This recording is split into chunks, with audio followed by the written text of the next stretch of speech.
It wasn't the first time, and it wasn't the second time. This was the third, and Deborah had had enough. She even told him prior, "You do this again, I'm calling the cops." If it happens once, it's going to happen again. So after the first time, you should just bounce anyway.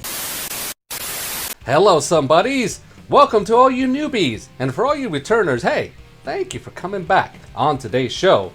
As you saw in the thumbnail, it's something that nobody has talked about, except for the ex-wife at this point. It's a hidden taboo, I guess, in WWE, but Austin did have a domestic abuse charge back in the early aughts. So nobody else wants to talk about it. Guess what? The marriage pros, we're ready to talk about it. So without further ado, it's time to break kayfabe and let you know what's a work and what's a shoot. Let's go.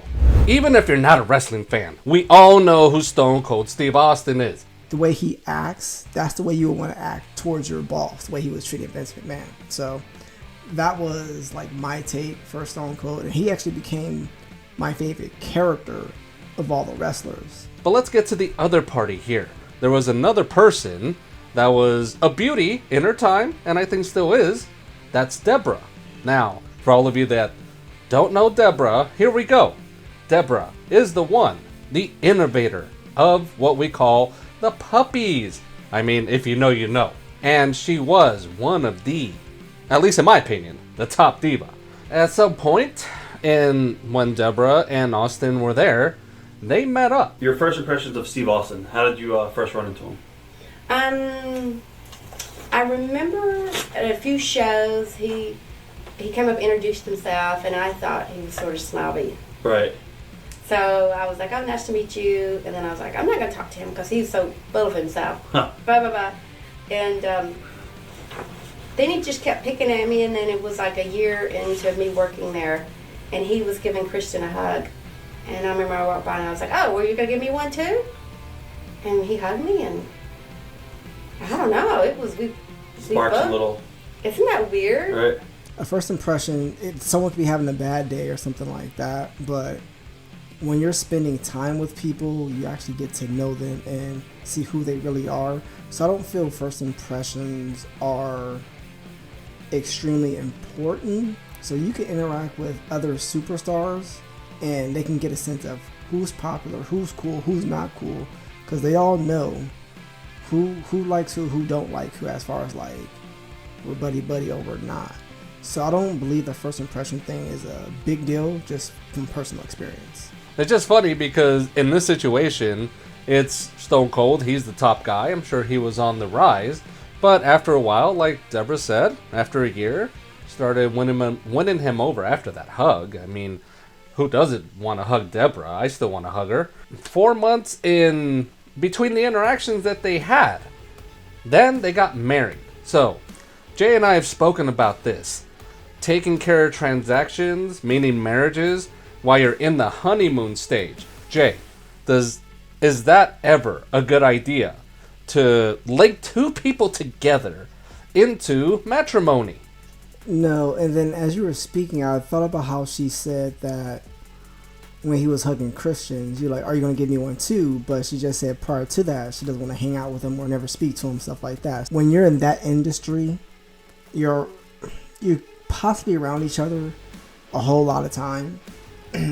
Depending if, like, when people travel too as well, you're spending all this time together, so feelings can grow. Now we're going to get into what it was like for Deborah to be married to Austin. So here's the number one thing that, depending on who you are, he became possessive. And as we're going to read into some things that happened, Deborah was no longer allowed by Austin to go in the ring anymore for her exposure. She's a WWE diva, Jay, and she was not allowed. Austin put the kibosh on the fact that you can't be seen anymore by the people. You cannot show the puppies anymore. Jay, I mean, this is her moneymaker. What do you say about that? I can see both sides, right? So what is she going to do? That's her job. Her job is to be attractive person. Young guys watch that show, so they're pretty much just watching for the ladies outside of the wrestling part. So I can see where he's coming from, but I don't feel he should try to control her in that aspect. just have a conversation. It's like, okay, if you're managing a wrestler, whatever the case may be, just be with that person for that particular match, and then kind of don't hang around them if you feel she won't be faithful. I didn't get the sense that she ever cheated or anything. She seems like a nice person, but I don't know her, and you never know what's going on behind closed doors. Austin did not allow Deborah to work with any male wrestlers. Not to mention, Deborah was offered a contract for Playboy to pose. Well, guess what, Jay? Austin put the kibosh on that too. We ain't having that. So not only are you not allowed to go in the ring to show off all your goods to everybody else, you're not allowed to show that off all natural, period. And that's her money. Is that something that men should do even in this situation? Yeah, I don't blame him for that one. I wouldn't want my wife showing her body parts to all these strangers either. I have no problem with him saying, nah, we're not doing that. There's other ways to make money. You don't have to show your body to make money, especially if this is your spouse. Respect them in that way. Let us know in the comment section, whose side are you on so far? So essentially, it seems like Austin had all control of Deborah's participation in the WWE. The only thing she could do is backstage with skits and whatnot. Is that okay to take away her choice to be able to participate in anything? See, I don't agree with that one, just because if you guys are having a communication as far as, okay, just let her know, hey, I'm a jealous person, that's what it seems like is going on here, where he feels if she's spending all this time maybe with another wrestler just being a manager, he thinks something might happen backstage, on the road, whatever the case may be. That's like an adult conversation that you need to have. It's like, hey, I'm insecure about this. Can you put me at ease with this? Now, something that happened back in 2002, I don't know if you remember this, Jay, but when Austin was given a match between Brock Lesnar and he was supposed to lose, apparently for Austin, this did not seem right to him. He did not want any part of it because he just didn't feel that should go with his character. So what he did at that time was, as they said, he took his ball and went home. Because Austin went home, Deborah had to go home too, because apparently the scuttlebutt with her that she said was, hey, you're going to stay or go, and Deborah knew that if she stayed, that was it for them. So they went home. Now, here is what it's all about, somebody's domestic abuse. So it seems that in June of 2002, Deborah unfortunately had to call the police because Austin had laid hands on her, and it wasn't the first time, and it wasn't the second time. This was the third, and Deborah had had enough. She even told him prior, you do this again, I'm calling the cops. Knowing this, Jay, that it was the third time. I mean, where do you stand on this happening and Deborah's actions with it? Well, I'm glad she kind of stuck to her guns and said, okay, you do it one more time, I'm calling the cops, and that's going to be it. But my thing is, I always say, if it happens once, it's going to happen again. So after the first time, you should just bounce anyway. That's just me. That's how I was raised. That's how I was brought up. So you hit a woman once, that woman needs to leave. I know some people have situations where they can't leave, can't go to one, can't talk to no one. But you can't stay because it's going to be bad or it's going to get worse, depending on how bad the guy is. When stuff like that happen, I am always on the woman's side, especially when she didn't do anything wrong. Yeah, and it turns out, Jay, Deborah looks back, and Austin was on PEDs, which are performance-enhancing drugs, and just to put it straightforward, steroids. She does say that those drugs change a person, and they make them a little more aggressive. Did things change once you got married? Yeah. How did things change? Not for the good. Right. Yeah, Steve just got a little bit more aggressive with his personality. So that was really difficult because I'm working now, married to him, and then, there's domestic abuse, because the last time when the police were called, when he was arrested, that was the third time. And I'm not a really big woman, and it's just, it was just time. I had read up on it, and it was getting a little bit out of hand. So after the last time, was that pretty much you guys were through at that point in time? I mean, did you guys have any contact? Actually, we got back together for a little bit, and then during his court time, because I was ready to throw the book at him. They were ready to, like, put him in jail. And so I was sort of being supportive of him so they wouldn't throw the book at him. Right. And looking back, are you glad you were helping him a little bit, or do you think that kind of like... No, when I think back, I was in such a state, I didn't know what I was doing. Because then that's part of when you're abused, you're in a cycle. So, Jay, a couple of things there. I'm going to go towards the end because Deborah already called the police. The charges were made. But you hear that she stayed there in support. And what happened was, as she said, they were going to throw the book at him. They were going to book him and put him in prison. But Deborah, that's her man. And she said that's kind of a victim cycle because she didn't want the marriage to end necessarily. She wanted Austin to get help. But because she stuck by his side, the charges ended up being 1 year probation, $1,000 fine, and community service. I would want to know what would be like the book, like what would be the punishment for that crime, for domestic abuse. That's what I would want to know. Is like, is a lot of the jail time, minimum jail time? I think there should have been a little more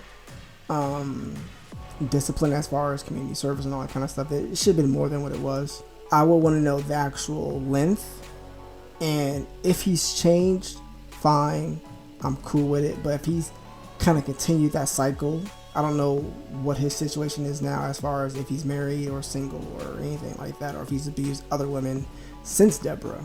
I wish you would kind of give the book at him, so because you don't learn your lesson until you're actually going through something. So once you get the actual consequence, it's like, okay, that's usually when someone will change their behavior. If you just keep crying wolf, then guess what? The wolf's going to keep doing it, as they say. Now, at that time, there were people that said that the performance-enhancing drugs, the steroids, were a part of it. For me, there's no excuse to lay hands on anyone. For the steroid use, if you know someone's doing steroids, just know their personality is going to change. And especially in wrestling in that time, a lot of them were doing steroids anyway. So you'll hear different stories about different wrestlers. Yeah, personality change. This goes for any athlete who's taking steroids or performance-enhancing drugs. Their personality changes. So that's just something to be on the lookout for if you're dating or married to someone who's doing that regardless. Yeah, it's kind of like in self-defense, I think that's probably the only time. But otherwise, there is absolutely no reason. Me personally, I loathe, despise, detest people that are abusers. If I found out that someone I work with is an abuser, is that going to change how I see them? Absolutely. I don't need to know too much of a circumstance. It's just the fact that you will go there. And that's not something I will ever support. Because again, I grew up with it. And it's not something you do. Unless Jay and I have said, the only time is for self-defense. Life-threatening. Yeah, absolutely. It will change the way I would see them. I couldn't look at them the same.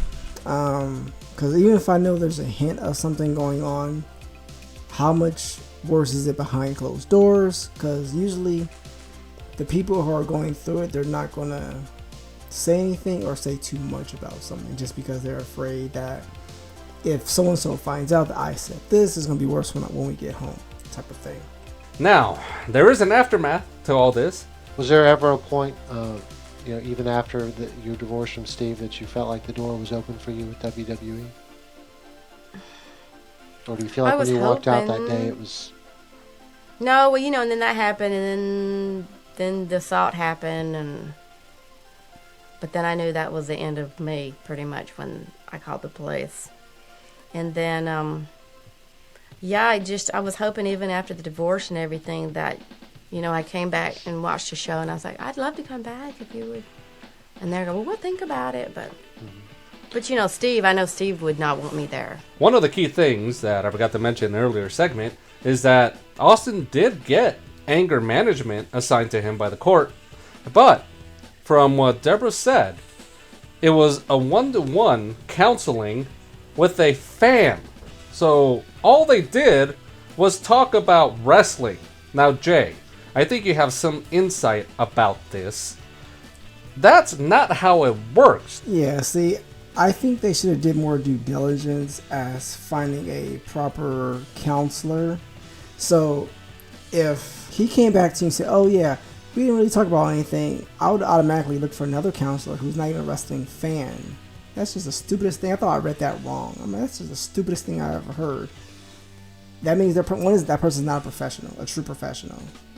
When you meet a celebrity, you gotta act like they're not a celebrity, act like they're a regular person telling you their business. That's how it should go. Now, the other thing that Deborah received also was a 2-year gag order.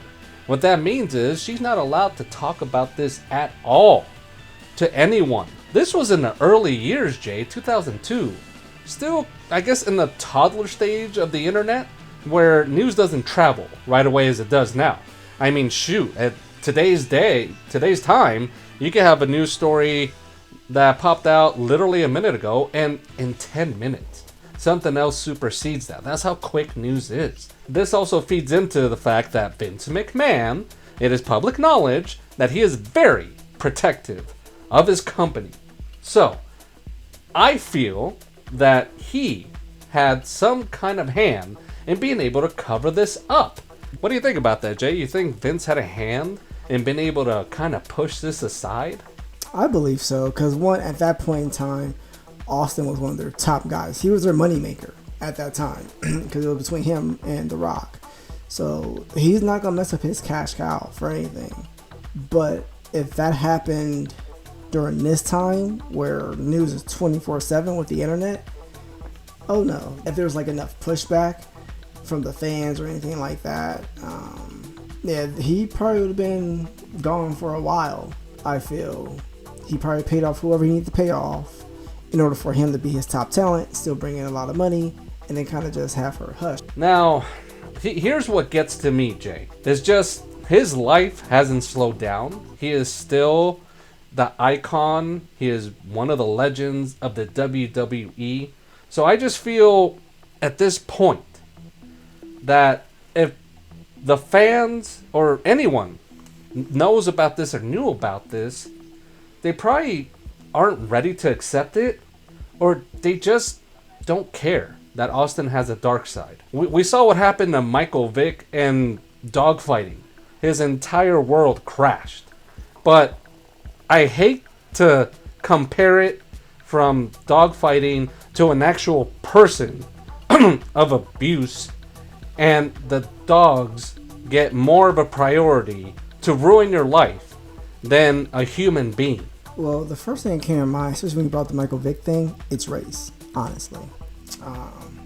If he wasn't a white man, it probably wouldn't be a big deal. But if that was a black man doing that, trust me, that would have been spread all over the news, even back then. So part of it is most likely race, if you want to be honest. So in most cases, as you see in news, when someone in politics do anything wrong, they come off scot-free. It's like they get no punishment, no nothing. There has to be a whole bunch of backlash for something to happen.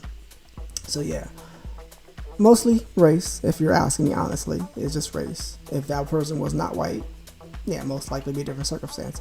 But since they are white, yeah, you sweep it under the rug and you keep it going as normal, if you were going to be 100% honest. That's right, somebody. That's what it's all about here in Marriage Pros. We just keep it real with you. And unfortunately, it is sad to say that Jay is probably right, that race does have something to do with it. I brought up Michael Vick. Jay puts it with Stone Cold and race, and that clicked for me. I know a lot of people don't want to believe that, but that is still the world we live in, and that makes sense. I'm not going to say perfect sense because that shouldn't be an issue, but it does. It's sad to say that people don't want to accept it just from Austin in general. They want to let him continue to be their hero. But to what point? Now, I'll say this for concluding, that I mentioned earlier, I grew up with this, watching this as a child. And my purpose, if it got really bad, was to make the phone call to the cops. That was my purpose. I hate the fact that domestic abuse is still where it's at from 40 years ago for me almost to now, that it's still not a big deal. And people just need to deal with the fact that it happens. And unfortunately, the victims need to figure out how to take it and move forward.